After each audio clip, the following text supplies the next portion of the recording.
Bonjour à tous et bienvenue à cette table ronde que nous organisons dans le cadre de la Semaine de la transformation numérique organisée par la Mêlée.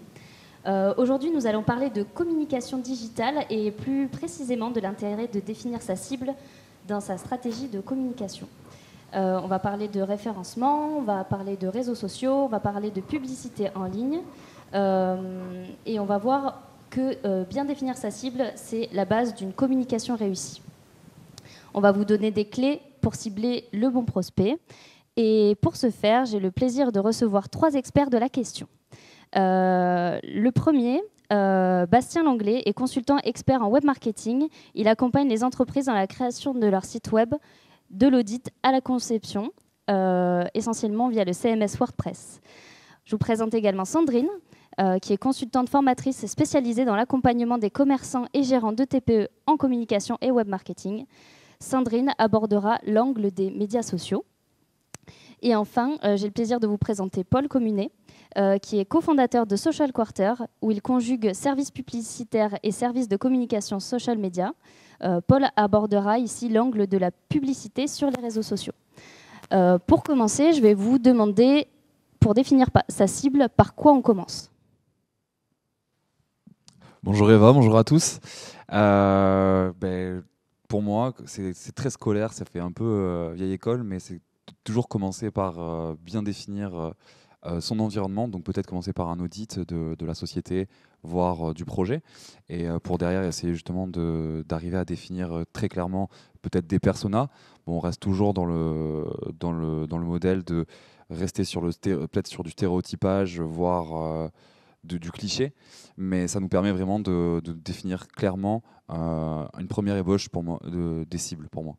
Voilà, je ne sais pas si vous voulez compléter sur ça. Non, c'est les personas, voilà, c'est ce qu'on fait généralement en ayant bien défini nos points différenciants, les points différenciants qu'on va mettre en avant par rapport à nos produits et notre activité.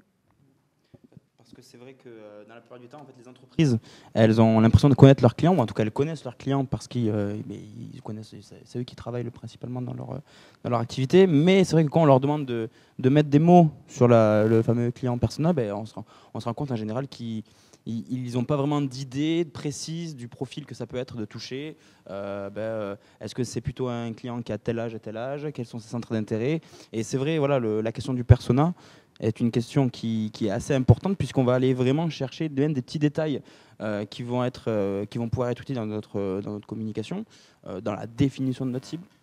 Et ces petits détails, ça peut être le choix du réseau qu'il utilise dans le cadre de la communication digitale. Mais pourquoi il utilise ce réseau en fait? Est-ce que c'est par exemple des fois pour être resté en contact avec sa famille ou ses amis? Est-ce que c'est pour être à l'affût des dernières tendances?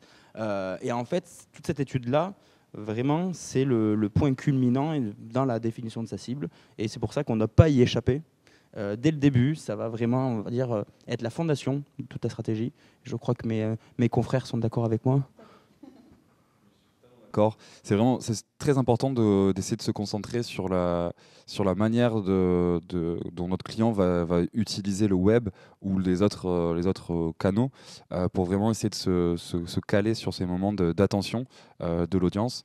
Donc la partie aussi analyse on va dire comportementale du client est aussi très importante. Donc pour ça, bien évidemment, il y a des outils de tracking sur les sites et sur les réseaux. D'accord, donc avant toute chose, je définis ma cible en ayant conscience de mes atouts concurrentiels, des atouts concurrentiels de mon entreprise. Je précise le profil, les centres d'intérêt de ma cible, ses habitudes en termes d'usage, de choix des réseaux. Voilà, je commence par cette étape. Je vais laisser la parole à Bastien, qui va nous parler de Google et qui va nous expliquer comment rendre mon activité visible sur Google en fonction de ma cible.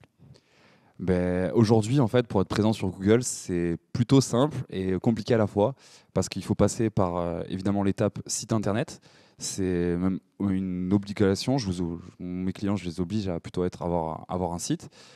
Pourquoi? Parce que c'est la première étape pour après se démarquer et aussi faire grossir sa présence sur le web, qu'on soit sur les Google Maps ou derrière sur les réseaux. Mais après, bien évidemment, il faut avoir un objectif pour ce site internet, pour qu'il soit cohérent peut-être dans notre stratégie de présence. Et après, bien évidemment, avec ce site, on peut commencer à travailler sur ce qui est le référencement sur Google. Donc on parle là de référencement naturel et référencement payant, même si dans les deux cas, c'est du temps, de l'investissement de temps, donc d'argent. Donc dans tous les cas, ça va vous demander un investissement peut-être important sur le début, sur le lancement, mais qui peut facilement se lisser et se travailler sur le long terme. Voilà. L'info rapide, tandis que notamment pour le référencement payant, tu vas avoir des infos sur ta cible que tu n'aurais pas si tu aurais attendu peut-être 6 mois pour avoir des infos sur ta cible, alors que référencement payant, tu peux rapidement savoir si ta cible est intéressée, voilà la cible que tu vises avec ton service, et ça peut te faire gagner beaucoup de temps. Oui, un peu étude de marché, tu vois. On est d'accord, pour l'étude de marché, ça peut être intéressant d'investir un peu plus sur le référencement payant. Et après, là aussi, c'est peut-être plus important aussi sur les réseaux sociaux que sur le web, mais ça aura quand même la même pratique. Après, sur les stratégies organiques, donc naturelles sur le web, là, c'est un investissement long terme, comme quand on fait grossir des communautés sur les réseaux sociaux. Là, on va aller chercher peut-être des mots-clés spécifiques en fonction justement du ciblage de notre audience. Donc là, ça va rentrer dans la stratégie d'avoir peut-être plusieurs audiences différentes, donc plusieurs mots-clés. Et là, on arrive sur des schémas un peu plus complexes. Alors, si je résume, Bastien, tu nous as parlé de l'importance et du prérequis de disposer d'un site internet. La connaissance de sa cible permet de définir des mots-clés pour favoriser le référencement, qu'il soit naturel ou payant. Si je veux faire du référencement naturel, concrètement, sur un site WordPress par exemple, comment je fais? Quelles sont les clés de la réussite d'un référencement naturel sur WordPress? En gros, déjà, il faut comprendre comment fonctionne Google. Google, il fonctionne via des robots. Le but de Google, c'est de répondre à toutes les requêtes de la manière la plus pertinente possible. Donc, pour y arriver, il parcourt constamment le web pour essayer de trouver les meilleurs résultats et indexer tout le contenu qu'il va trouver sur Internet. Pour ça, il y a plusieurs types de robots qui vont justement essayer d'analyser la pertinence face à certains mots-clés, regarder le contenu de votre site, s'il répète beaucoup de fois certains mots, tout ça, pour savoir si votre site va être pertinent, par exemple sur le mot jardinage. Il va essayer d'analyser le nombre de fois que vous répétez jardinage et tout le lexique grammatical autour du jardinage. Pour réussir son référencement naturel, il faut bien évidemment cibler ces mots-clés, les répéter régulièrement. Pour ça, il y a des consignes assez simples. Il faut l'utiliser dans la métadescription, enfin tout ce qui est balise, les titres, et après aussi qu'il soit répété au moins une fois tous les 100 mots. On va essayer de le répéter dans chaque paragraphe, ce genre de choses. Et on peut aller assez loin sur ça, juste sur les mots-clés. Et après, sur un site WordPress, qui va être aussi important, ça va être d'utiliser les bons plugins. Parce que de base, le WordPress, vu que c'est une usine à gaz, il y a beaucoup de code qui peut ne pas forcément être utile. Donc il y a des plugins qui vont nous permettre de limiter et de réduire la charge de votre site. Et ensuite, il y a aussi des plugins qui vont vous aider justement à faire le choix des mots-clés et la rédaction. Donc il y a Yoast, par exemple. Après, il y a il y a d'autres plugins qui vont vous permettre de faciliter la lecture des robots Google pour générer par exemple un code XML. Donc c'est pareil, c'est faire un résumé de chaque page et du maillage de votre site. Et qu'est-ce que je pourrais rajouter sur ce sujet? Il y a les images aussi qui est très important. Donc je vais parler peut-être du poids du site. Là, on parle vu que maintenant le web c'est utilisé à plus de 51% par le format mobile. Il faut que vos sites soient performants dans la vitesse de chargement. Pour ça, là-dessus, Google est très strict et peut mettre des gros malus sur votre site juste à cause de ça. Donc là, il faut penser à optimiser son code, ses images, utiliser peut-être un plugin de compression d'images. Derrière, après c'est pareil. Google, vous êtes dans cette démarche-là. Il vous suffit de faire par exemple sur votre site un clic droit inspecter et aller dans l'onglet Lighthouse et de faire une analyse et il vous dira où optimiser votre site pour essayer d'améliorer ce score de chargement et aussi une partie SEO et tout ça. Donc si je résume, les bonnes pratiques pour l'algorithme Google, c'est l'optimisation des mots-clés, l'intégration dans le code, la métadescription, utilise des plugins comme Yoast, mais également des plugins qui permettent de compresser les images pour permettre une meilleure lecture de l'algorithme et améliorer le référencement, le SEO. J'aurais une dernière question concernant Google. Qu'est-ce que tu nous conseilles concernant les autres outils Google, comme les pages Google My Business, Google Établissement? Qu'est-ce que tu aurais à nous dire sur ce sujet? Avant de vraiment répondre à ta question, je préfère préciser que ces bonnes pratiques pour votre site internet, c'est vraiment qu'un dixième de ce que vous pouvez faire pour optimiser votre référencement. Derrière, il y a encore d'autres méthodes comme le blogging, comme le backlink ou ce genre de choses. Il y a vraiment beaucoup de choses à approfondir et de stratégies à avoir pour optimiser votre référencement avant de passer sur les AdWords.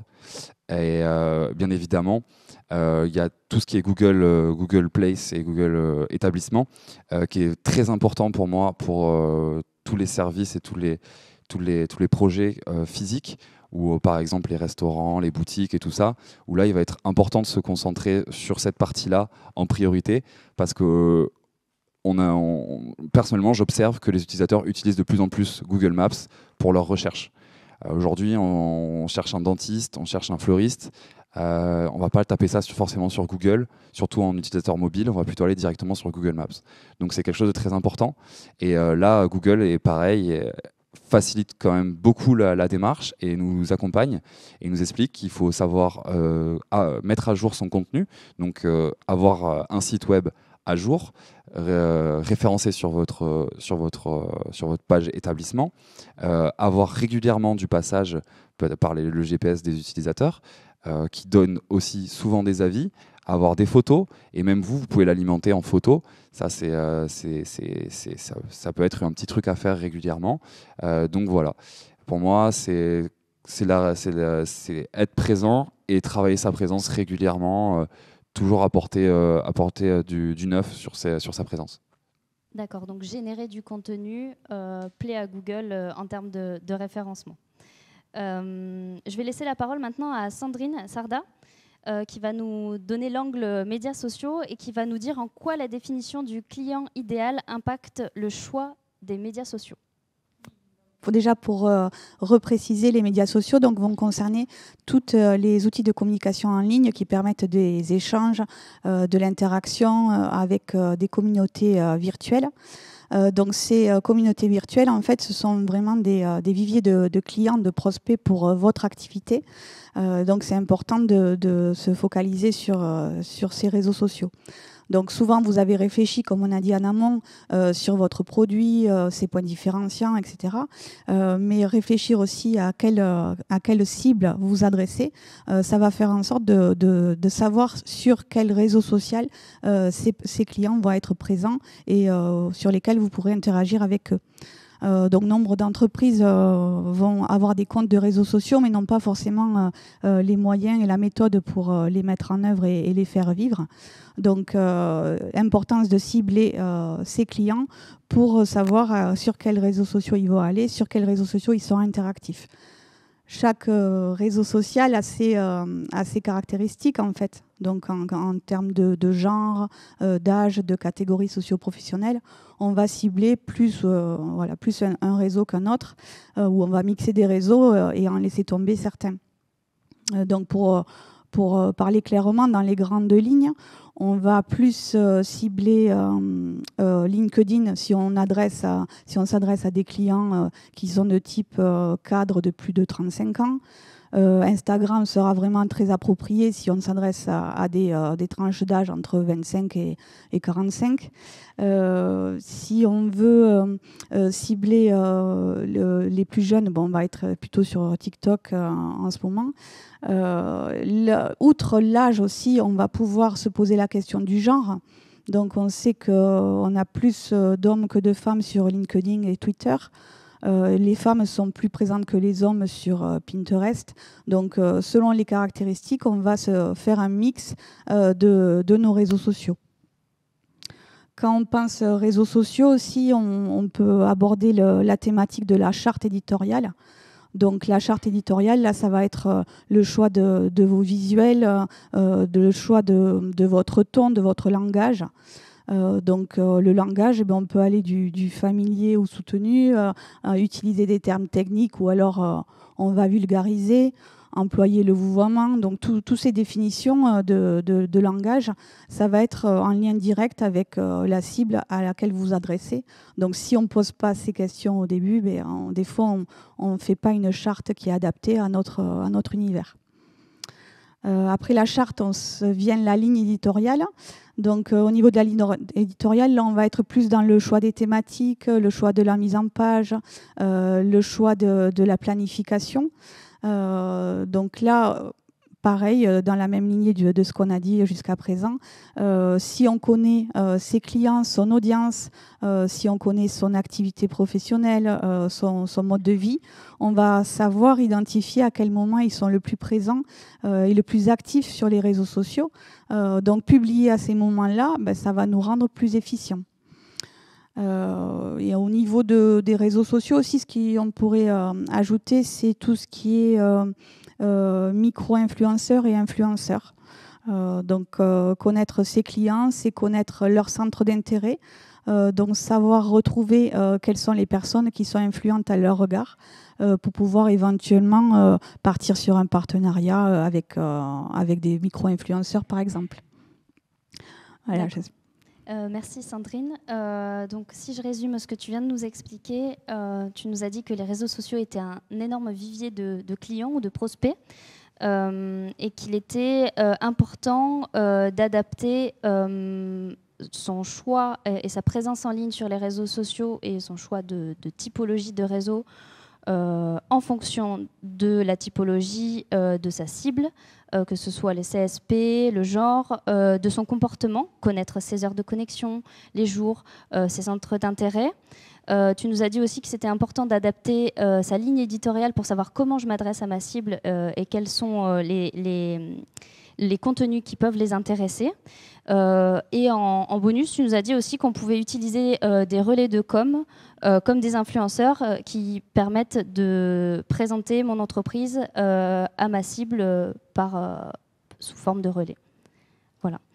Merci Sandrine. Est-ce que tu aurais un exemple à partager avec nous d'un accompagnement que tu as réalisé où la définition de ton persona et de ta ligne éditoriale a vraiment permis de gagner en efficacité sur la communication sur les réseaux sociaux ?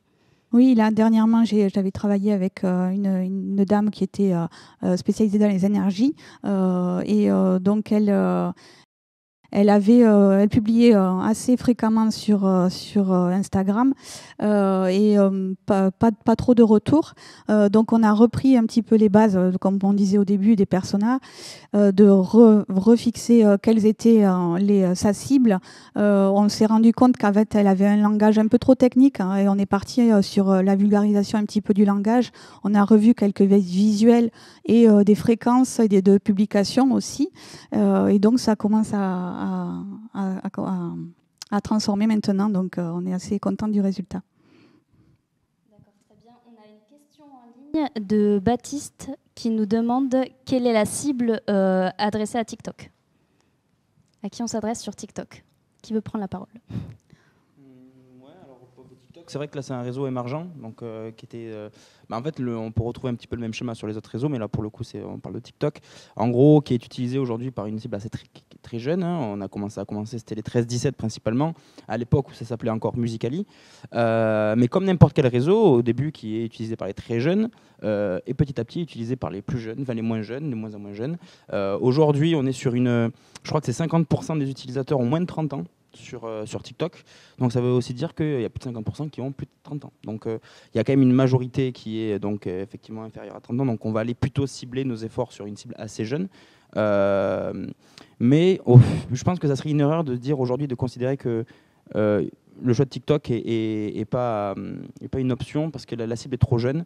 Parce que comme l'a été Facebook et les autres réseaux au tout début, la cible qu'il y a dessus va vieillir. Donc aujourd'hui, c'est vrai que vous allez peut-être toucher une cible qui a moins de 30 ans. Donc peut-être si vous avez déjà une stratégie qui est adaptée sur ce genre de cible, ça peut être intéressant d'y aller.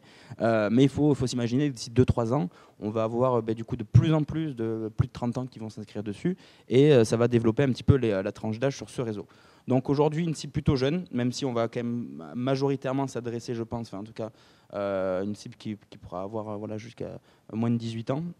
Et 18-30, après, je pense que c'est les deux grosses tranches d'âge qu'il y a sur ce réseau-là. Je sais pas, est-ce que vous avez quelque chose à rajouter peut-être ?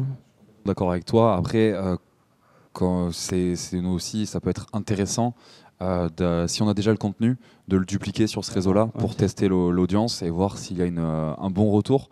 Parce que comme dans toute présence web, on passe bien évidemment par des phases de test. Et si on a le contenu, ça ne coûte pas plus cher de le dupliquer et de tester. Comme tu disais, il y a peut-être une grosse part de l'audience qui avait moins de 30 ans, mais il y en a aussi une autre qui est présente, qui a un âge qui est peut-être un peu plus âgé. Donc il y a quand même, je pense, de la place pour tout le monde sur TikTok, parce qu'il y a du tuto de maçonnerie, comme du tuto au jardinage, comme après des danses. Mais ouais. Récupérer les contenus Instagram qu'on a mis sur notre TikTok. On fait pas plus de choses que ça. On va pas engager avec la communauté. Voilà, on republie. On a pris 1500 abonnés en 3 mois. J'en ai rien faire. Alors que sur Insta, on a mis, même pour avoir 1500 abonnés, on a mis peut-être 6 ou 7 mois, tu vois, le double. Après, il y a aussi la maturité du réseau qui fait ça, peut-être parce que c'est le travail de ces algorithmes et tout ça qui sont pas encore très optimisés, que c'est un peu le Far West sur tout ce qui est les pour toi et tout ça. Il y a beaucoup de mise en avant parce qu'il y a aussi une très grosse consommation des utilisateurs qui passent beaucoup de temps dessus. Après, encore une fois, c'est de l'observation. Je ne sais pas si autour de vous, il y en a qui utilisent TikTok, mais on est facilement sur une heure de présence quotidiennement. Ouais, les utilisateurs de TikTok sont beaucoup plus engagés que ceux d'Instagram. Mais on le voit aussi sur nos publications. Les gens laissent des commentaires des fois pour nous encourager. Genre, continuez comme ça, c'est bien ce que vous faites et tout. Mais genre, t'es trop content, alors que sur Insta, les gens, ils en ont rien à faire. Tu vois. Ils sont là, ok, c'est cool. Mais je pense que ça, c'est aussi la philosophie du réseau. À l'époque, sur Insta, ça vendait le rêve qu'il fallait avoir beaucoup d'abonnés pour réussir. Donc on voyait tous les gens qui avaient beaucoup d'abonnés. Donc on avait cette impression qu'il fallait être parfait, qu'il fallait être célèbre pour pouvoir y arriver sur Instagram. C'est toi qui es arrivé, je pense qu'ils ont voulu prendre le revers et montrer que tout le monde peut y arriver. En fait, même le mec qui fait le truc le plus bidon, on le voit là, celui qui comment on appelle ça, qui vide des poubelles là, dans la rue. Merde, j'ai oublié ce nom. Il y a lui, il y a aussi un cuisinier aussi sur TikTok. Il y a de tout. Enfin cuisinier d'une école primaire ou je ne sais plus quoi. Il perce sur TikTok et sur Insta.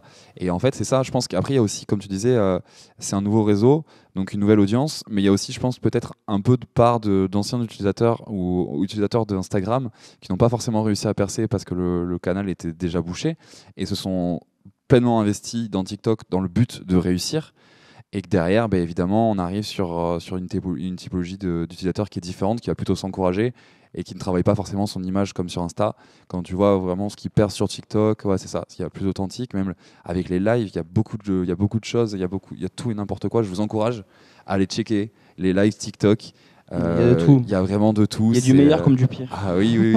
Mais ça représente très bien la société. Voilà. Intéressant tout ce que vous avez dit. Quand tu disais de dupliquer le contenu, ça c'est vrai qu'on ne va pas faire n'importe quoi, mais on peut facilement dupliquer du contenu qu'on avait ciblé pour un réseau social. On peut aller le cibler pour un autre. Bon, Facebook et Insta, c'est très très simple. Et donc voilà, qui peut le plus, peut le moins. C'est intéressant de partir sur cette optique-là. Et tu disais au niveau de l'engagement, après il ne faut pas non plus tout le temps focaliser sur l'engagement, quand je pense à des gens qui ont des boutiques, des fois on voit une affluence dans la boutique, mais on n'a pas forcément un gros essor sur les likes ou l'engagement. C'est pas parce que la personne ne s'est pas engagée. Si vous ciblez votre communauté, si elle est assez grande, il y a votre visibilité qui est là. Voilà, il n'y a peut-être pas l'engagement, mais la visibilité est là et l'affluence va se faire ressentir. D'avoir enlevé les likes, ça c'est pour cette histoire d'engagement. Tu peux décider de les enlever. Oui, maintenant tu as le choix. Il y a des comptes qui les enlevaient. Ouais. Et du coup, ça, on est justement dans cette culture de ne pas chercher le chiffre, l'engagement, mais peut-être aller un peu plus sur des choses qualitatives et peut-être chercher les trucs plus importants comme le clic, la conversion. Et là, c'est une autre histoire que des likes et de la visibilité. Et pareil, YouTube qui supprime les pouces rouges, enfin en tout cas qui sont visibles que par le mec qui a fait la vidéo. Pour éviter un peu ce côté, déjà pour éviter de démonter les mecs qui lancent des vidéos des fois et qui se font tuer, mais aussi pour moins démoraliser. Vous parliez de l'engagement et de la visibilité. On a Mathieu qui demande si on doit publier tous les jours sur les réseaux sociaux pour être visible. Est-ce que la fréquence Sandrine non, pas forcément. En fait, ça va dépendre de votre cible, de votre activité, des réseaux sociaux choisis. Pour toujours faire dans les grandes lignes, si on est sur LinkedIn, non, pas du tout. Vous allez au contraire vous masquer, voilà, et vous masquez vos publications.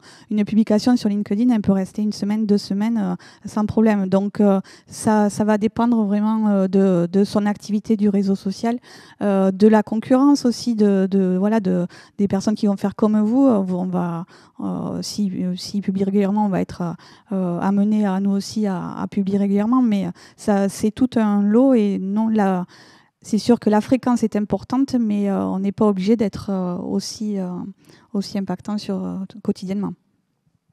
Ouais, moi j'avais juste ajouté quelque chose. C'est vrai que c'est pas obligé publier tous les jours, c'est pas c'est pas obligé. Moi je pense que c'est la régularité le plus important. Si tu te fixes une publication par semaine, c'est une publication par semaine, mais tu t'y tiens.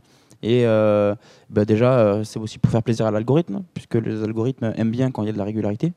Et on le remarque, en fait, plus on est régulier, et puis on a des bons résultats. Et c'est quand on arrête de publier pendant 2-3 semaines et qu'on republie qu'on se rend compte qu'on ne touche plus autant de personnes et on se heurte à ce côté. On est très vite puni par notre absence. Et je vais grossir le trait un petit peu aussi sur ça. C'est sur la fréquence des publications. Moi, ce qui me paraît aussi important, c'est peut-être aussi de définir à l'avance du planning de publication qui nous permet justement de ne pas forcément être dans cette partie un peu chaotique, de se forcer à publier et de justement arriver à faire peut-être entre guillemets n'importe quoi et de justement pouvoir se tenir à des fréquences et tout ça. Si à l'avance, vous savez que au moins 3, 4, 6 mois à l'avance, vous savez que vous allez faire des posts sur tel et Y, sur X et Y sujet, ça va vous permettre de prendre le temps et de pouvoir justement analyser tout ça. Et je pense que c'est aussi important dans la fréquence de prévoir à l'avance ce qu'on va publier. Pas forcément une fréquence trop élevée, mais travailler la régularité en anticipant un planning de publication par exemple.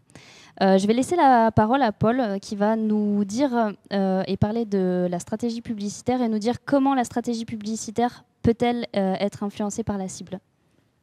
Oui, effectivement. Alors, on a vu pour le SEO et pour la communication. Donc, la publicité, c'est qu'une partie de la communication. C'est un peu la sœur de la communication, sauf que nous, on va payer pour apparaître. Mais la définition de la cible, elle va avoir du coup un enjeu qui est assez important. C'est quelque chose qui nous est permis grâce notamment aux nouveaux outils de ciblage qui nous permettent d'aller chercher vraiment le client qu'on veut toucher, ou en tout cas la personne qu'on veut toucher. Donc on peut faire des ciblages très, très larges, hein. On peut cibler tous les Français de 20 à 50 ans par exemple et pas donner de centre d'intérêt. On peut aller faire une cible très ciblée et on peut aller chercher les gens qui sont à 1 km autour d'un magasin et qui aiment la restauration et la gastronomie par exemple pour faire de la publicité sur un restaurant. Pourquoi je vous dis tout ça? C'est que quand on définit une cible dans les réseaux sociaux ou en tout cas sur la publicité, on va essayer de créer cette cohérence du début jusqu'à la fin. La cohérence, c'est quoi? C'est un message, une cible et une page internet, pourquoi pas, un appel à l'action. C'est-à-dire qu'on va diffuser un ballon de foot, on va le diffuser sur quelqu'un qui est intéressé par le ballon de foot. S'il voit un ballon de foot dans sa publicité et qu'il clique sur la pub, il faut qu'il arrive sur une page qui ressemble à un ballon de foot. Donc ça, on va avoir cette cohérence et c'est pour ça que le message doit être adapté à la cible. On ne va pas essayer de convertir tout le monde sur la publicité. La publicité en ligne, c'est...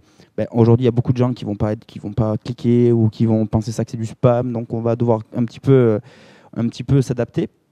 Mais on va vraiment essayer d'adapter toutes nos stratégies en fonction de la cible, et ça va vraiment être la pierre angulaire de notre stratégie. C'est dès le début, on s'établit 2 à 3 cibles qu'on va tester au sein de nos stratégies. On va réfléchir des contenus en rapport avec ces cibles-là.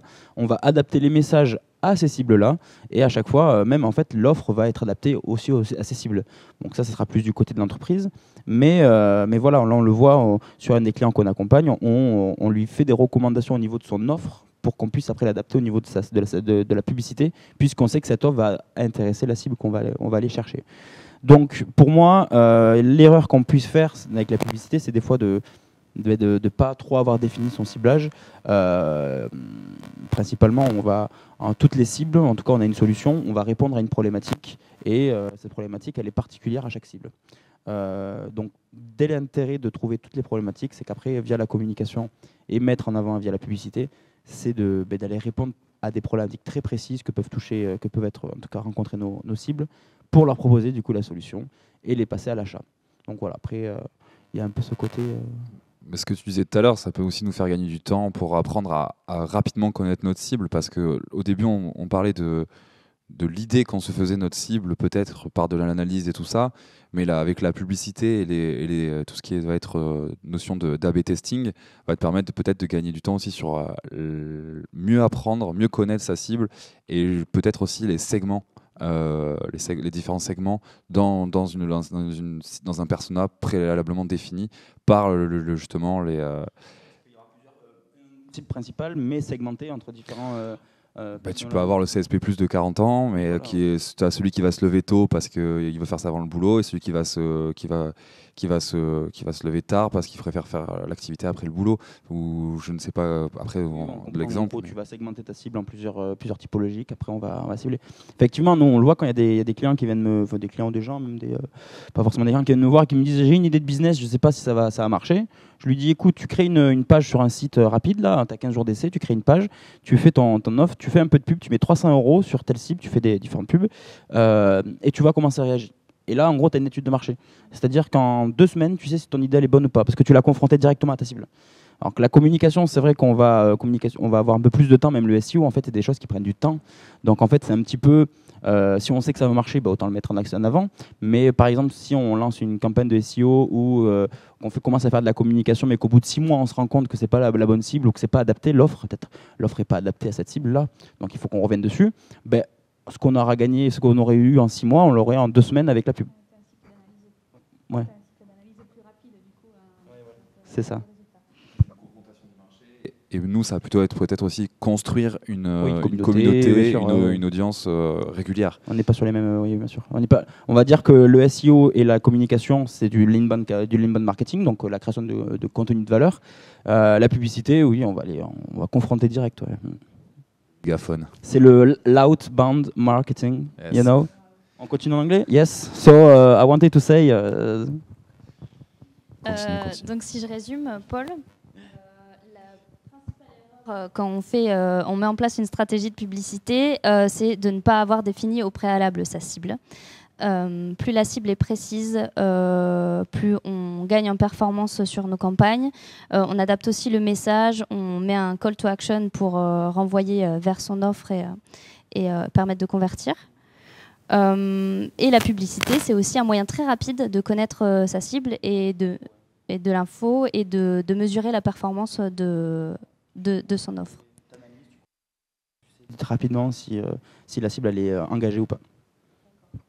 Est-ce que tu aurais quelque chose à nous dire concernant le type de contenu que j'intègre à ma campagne de publicité? Comment j'attire l'internaute vers ma publicité? Dans le type de contenu, déjà il y a une règle élémentaire qu'on a en communication, mais qui est aussi donc du coup en publicité, c'est il faut jouer avec les émotions.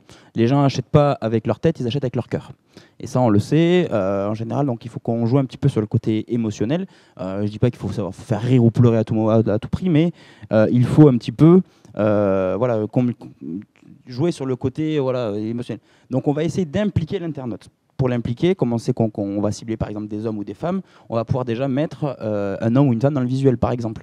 On va jouer peut-être sur la côté du corps sensible. Si on va cibler les parents, on va jouer sur les enfants par exemple.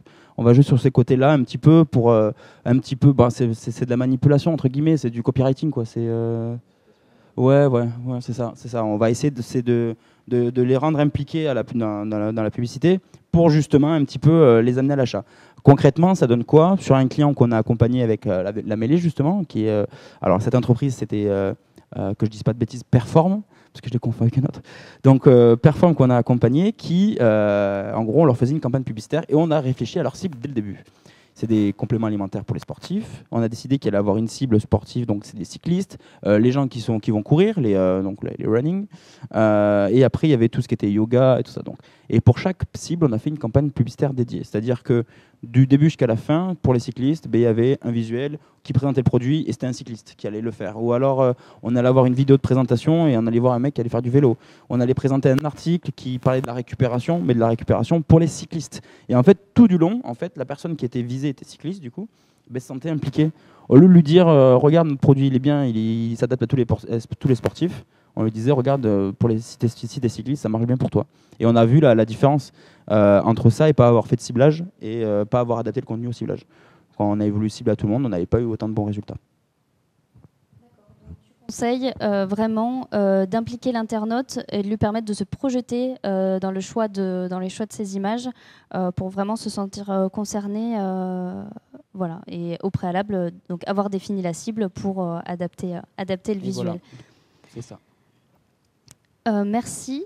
Je vais regarder s'il y a d'autres questions. Donc, on a des questions pour revenir au référencement naturel, on a des questions sur l'utilité d'un blog. Donc, on change de sujet. Je vais poser la question à Bastien. En termes de SEO, quelle est l'utilité Est-ce que c'est encore utile d'avoir un blog? Oui, pour moi, c'est encore utile d'avoir un blog, mais on va rentrer justement dans les différents pans du référencement naturel. J'en parlais tout à l'heure, je disais que les pratiques d'optimisation de son site et tout ça, c'était peut-être que 10% de ce qui peut être fait dans le référencement. Donc, le blogging fait partie justement d'un autre pan, d'une autre stratégie qui peut être mise en place justement pour essayer de viser plus de mots-clés. Là, on va parler de stratégie sur la longue trend, donc les requêtes un peu plus longues, où là, par exemple, on va aller chercher les questions.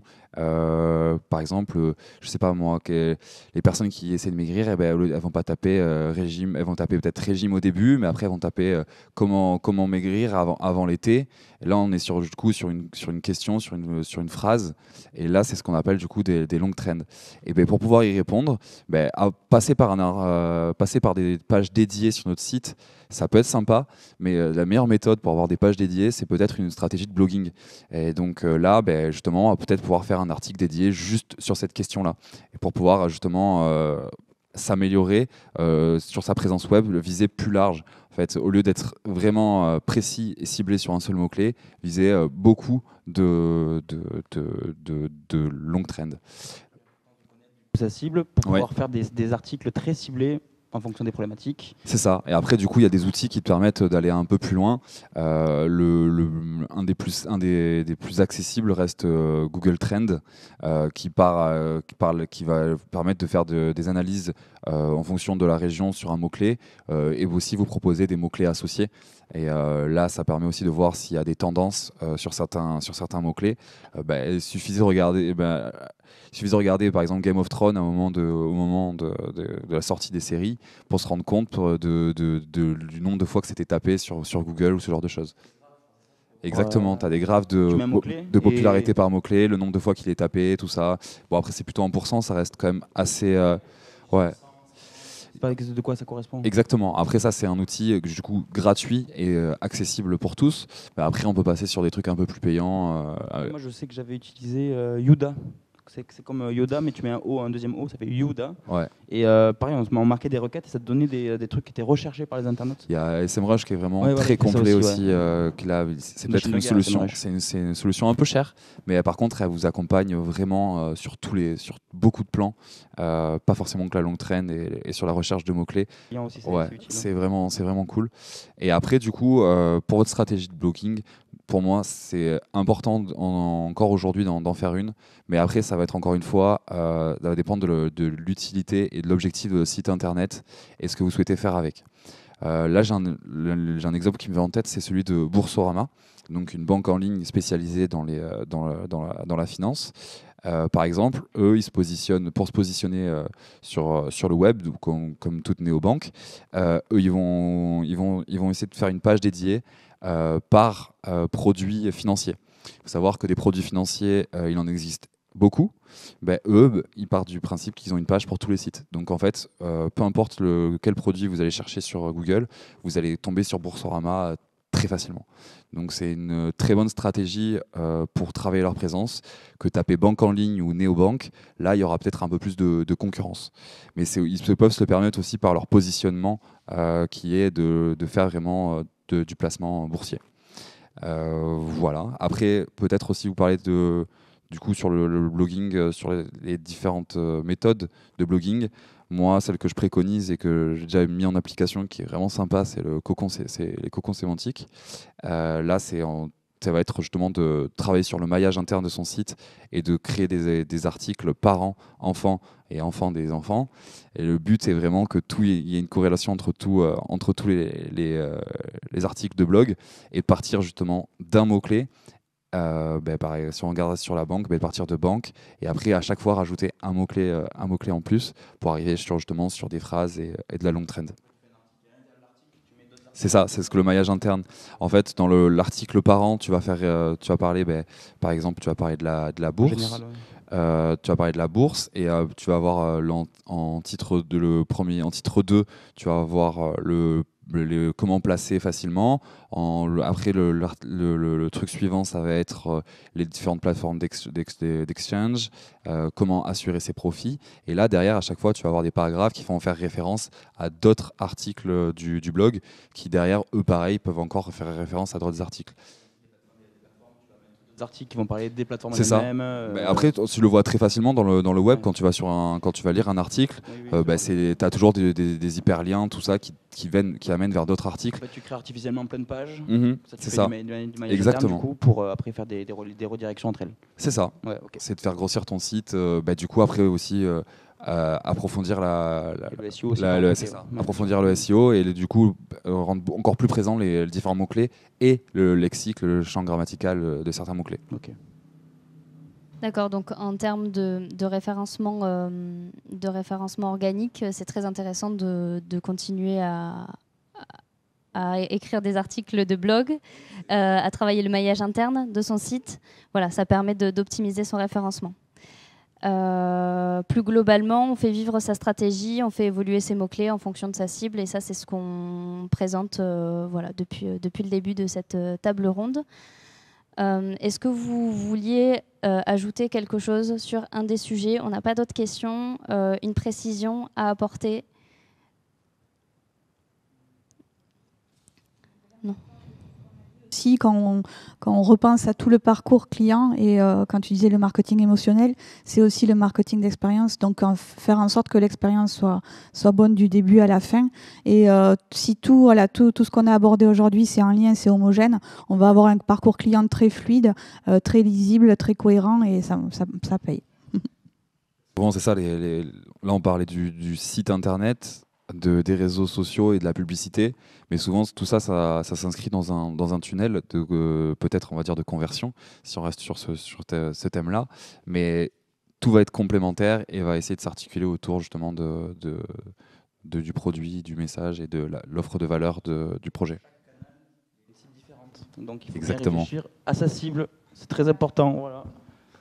Ne négligez pas votre cible. Ouais, ne négligez pas votre cible. Donc, c'était le mot de la fin. Ne négligez pas votre cible. Choisissez le canal approprié à votre cible et au préalable, voilà, définissez-la et apprenez à connaître vos clients. Je vais conclure ce webinaire en parlant des coachings tous en ligne maintenant. Donc déjà pour commencer, tous les webinaires de la semaine de la transformation numérique, vous pourrez les retrouver très prochainement sur notre chaîne YouTube en replay. Mais également un des programmes portés par le pôle transformation numérique de la Mêlée, c'est le programme Tous en ligne maintenant, qui permet aux entreprises TPE, PME d'être formées sur la communication digitale et sur différents thèmes, notamment créer la première version de son site internet, optimiser sa présence sur les réseaux sociaux. Voilà, c'est un accompagnement que la Mêlée propose à l'année. Ça aura lieu les entreprises peuvent être accompagnées jusqu'à fin octobre 2022, selon conditions d'éligibilité. Vous pouvez retrouver toutes les informations sur le site internet de la Mêlée. Sur la page transformation numérique, vous pouvez retrouver tous les thèmes des coachings et tous les prochains coachings programmés auxquels vous pouvez vous inscrire. Merci d'avoir participé et d'avoir écouté cette table ronde et à bientôt. Merci à tous.